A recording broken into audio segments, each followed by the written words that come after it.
मी अत्यंत खात्रीशीररित्या सांगतो, आणि जे माननीय मुख्यमंत्री महोदयांनाही माहिती आहे की अशोक खरातच्या माध्यमातून मुख्यमंत्र्यांच्या खुर्चीला देखील सुरुंग लावण्यासाठी काही जण प्रयत्न करत होते.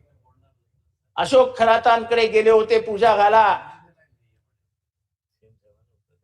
वेळ येईल तेव्हा नाव उघड करू, आणि ही सगळी माहिती 6 महिन्यापूर्वी मुख्यमंत्र्यांना मिळाली होती. बैठका झाला अशोक खरातांबरोबर झाल्या, आणि अशोक खरातांनी सांगितलं आम्हाला थोडे दिवस द्या, मुख्यमंत्री घरी गेलेले असतील. अशा प्रकारच्या नितीन राऊतला द्यायला जर पूजा, एका पक्षाचा अशा प्रकारच्या जादूला जर आपण राजमान्यता देणार असू, सरकारी पैसा देणार असू, तिथे कमानी बांधल्या गेल्या, टाक्या बांधल्या गेल्या सरकारी पैशातनं, एवढा कोण मोठा अशोक खरात, कुठला काळ्या जादूवाला?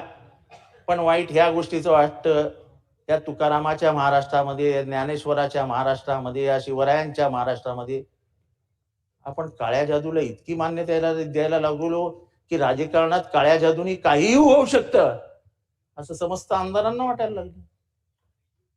38 आमदारांची लिस्ट त्याच्याकडे जाणाऱ्या करंगळ्या कापणाऱ्या.